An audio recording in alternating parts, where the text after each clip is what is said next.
ஸ்ரீ மகாகுருப்யோ நமஹ. ஹரிஹ ஓம். சதாசிவசமாரம்பாம் சங்கராச்சாரிய மத்யமாம் அஸ்மதாச்சாரிய பர்யந்தாம் வந்தே குரு பரம்பராம். ஜெம் டிவியின் அன்பர்களுக்கு எனது வணக்கங்கள். இன்றைய நாள் அனைவருக்கும் இனிய நாளாக அமைய எல்லாம் வல்ல இறைவனை வேண்டி இன்றைய எம்மதமும் நம்மதுமே நிகழ்ச்சிக்கு செல்வோம். இன்னைக்கு நம்ம ஸ்ரீ வெங்கடேச சுப்பிரபாதத்தின் ஒரு ஸ்லோகத்தை விளக்கத்துடன் பார்த்துட்டு இன்றைய தினத்தின் நீதி கதைக்கு செல்வோம். தாட்டீஷு தே விஹகராஜ மிருகாதிராஜ நாகாதிராஜ கஜராஜ ஹயாதிராஜ ஸ்வஸ்வாதிகார மகிமாதிகமர்த்தயந்தே ஸ்ரீ வெங்கடாச்சலபதே தவ சுப்பிரபாதம். இந்த ஸ்லோகத்திற்குண்டான விளக்கம். இதுவரை நம்ம பக்தர்களின் அந்த ஒரு பட்டியல், அந்த ஒரு லிஸ்ட்டை போட்டுட்டே வரும். இவர்களெல்லாம் உன்னை வழிபடுகிறார்கள், இவர்களெல்லாம் உன்னை எழுப்பின் இருக்கா, சுப்பிரபாதம் சுப்பிரபாதம் எழுந்துக்கோ எழுந்துக்கோ என்று சொல்றா, இருந்தாலும் நீ எழுந்துக்க மாட்டேங்கிற, இன்னும் பல பேர் உன்னை கூப்பிடறதுக்கு இருக்கா என்று சொல்லி இதுக்கப்புறம் வரப்போற அந்த லிஸ்ட்ல ஆட் ஆக போற எல்லாரோட பெயரையும் இந்த ஸ்லோகத்திலையும் சொல்ல ஆரம்பிக்கிறோம். அப்படியே இப்ப இந்த ஸ்லோகத்தில் நம்ம யாரெல்லாம் பக்தர்கள் என்று சொல்றோம் என்பதை அர்த்தத்தில் காண்போம்.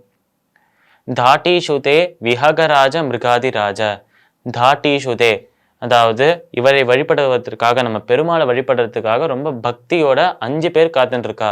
இந்த 5 பேர் யார்? தாட்டீஷுதே விஹகராஜ. விஹக என்றால் பக்ஷி, பக்ஷி என்றால் பறவை. அதனால் விஹக என்றால் பறவைகளுக்கு ராஜாவாக இருப்பவர். விஹகராஜ பறவைகளின் ராஜா. பறவைகளுக்கு ராஜாவாக இருப்பவர் யார்? நம் கருடன். அதனால் பகவானுக்கு தொண்டு செய்கிற நம்மளோட அடியவனாக இருப்பவர் நம்மளோட கருடன். அப்பேற்பட்ட கருடன், பகவானின் திருவடியாக இருக்கும் அந்த கருடன், அவர் உன்னை எழுப்புகிறார், அவர் உனக்கு சுப்பிரபாதம் பாடுகிறார் என்று இந்த ஸ்லோகத்தில் சொல்றோம். தாட்டீஷுதே விஹகராஜ மிருகாதிராஜ. மிருகங்களுக்கெல்லாம் ராஜாவாக இருப்பவர் சிங்கம். அது நம்மளுக்கே தெரியும்.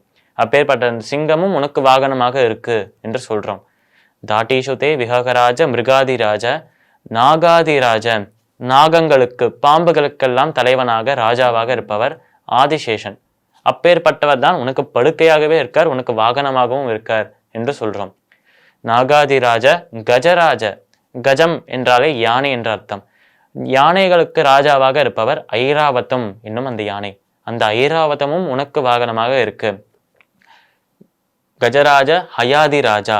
ஹயம் என்று சொன்னாலே குதிரை என்ற அர்த்தம். குதிரைகளுக்கு ராஜாவாக இருப்பவர் உச்சேஸ்ரவஸ். அதனால் இந்த இனத்துல தலைவர்களாக ராஜாவாக இருப்பவர், இப்ப விஹகராஜ பட்சிகளுக்கு ராஜாவாக இருப்பவர் நம்மளோட கருடன். அதே மாதிரி நாகராஜ, நாகங்களுக்கு ராஜாவாக இருப்பவர் ஆதிசேஷன். அதே மாதிரி மிருகாதிராஜ மிருகங்களுக்கு ராஜாவாக இருப்பவர் நம்மளோட சிங்கம். அது போலவே கஜம் ஹயம், அதாவது யானைகளுக்கும் குதிரைகளுக்கும் தலைவர்களாக ராஜாக்களாக இருப்பவர்கள் ஐராவதம் மற்றும் உச்சேஸ்ரவஸ்.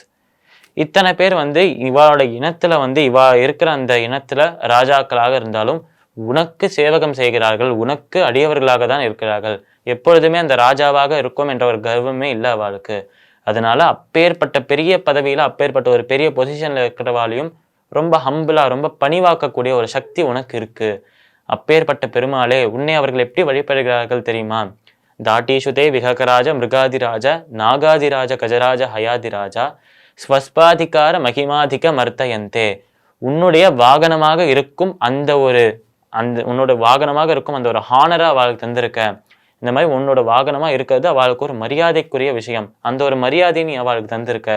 அந்த ஒரு மரியாதையை தந்ததற்காக அதுக்கு நன்றி கடனாக உன்னை வழிபடுகிறார்கள் என்று இந்த ஸ்லோகத்துல சொல்றோம். அதனால் இந்த 5 பக்தர்கள் இப்போ நம்ம பகவானை பத்தி என்ன சொல்றான்னா, ஸ்ரீ வெங்கடாச்சலபதே தவ சுப்பிரபாதம்.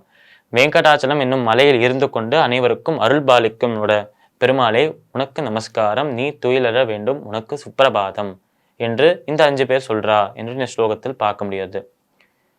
இந்த ஸ்லோகத்திற்குண்டான விளக்கம் இதுவே. இப்ப நம்ம சபரியின் கதை எனும் தலைப்பில் நீதி கதையை காண்போம். இந்த சபரி யார் என்று பார்க்கணும்னா ராமாயணத்துக்குள்ள பிரவேசம் பண்ணணும். ராமாயணத்துல சபரி என்னும் அந்த கேரக்டர் வர்றது. இந்த சபரி என்னும் கேரக்டர் எந்த இடத்துல முதல்ல அவதரிக்கிறது, எந்த இடத்துல ஆரம்பிக்கிறது இந்த கதை என்றால், ஒரு காட்டுல, அந்த காட்டுல இருக்கிற அந்த காட்டில் வசிக்கும் காட்டுவாசிகள், அவர்களின் அந்த இனத்துல ஒரு பெண் தான் நம்மளோட சபரி. இப்பேற்பட்ட இந்த சபரி அந்த இனத்திலேயே பிறந்து அந்த காட்டிலேயே வளர்ந்து அந்த காட்டில் இருக்கும் அனைத்து வழிகள், அங்கே எந்தெந்த மரம் எங்கெல்லாம் இருக்கு, எந்தெந்த பழங்கள், எந்தெந்த பூக்கள் எந்தெந்த இடத்துல கிடைக்கும் என்ற அனைத்து விஷயங்களும் எல்லா இன்ஃபர்மேஷனும் தெரிஞ்சு வச்சிருக்கலாம் உங்களோட சபரி.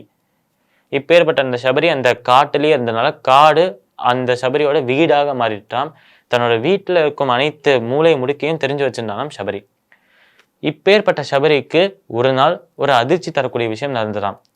அப்படி சபரிக்கு அதிர்ச்சி தரக்கூடிய அந்த விஷயம் என்ன, அந்த விஷயம் நடந்ததுக்கு அப்புறம் சபரி அதுக்கு எப்படி ரியாக்ட் பண்ணா, நாளை தினம் பார்க்கலாம். மீண்டும் நாளை சந்திப்போம். நன்றி, வணக்கம்.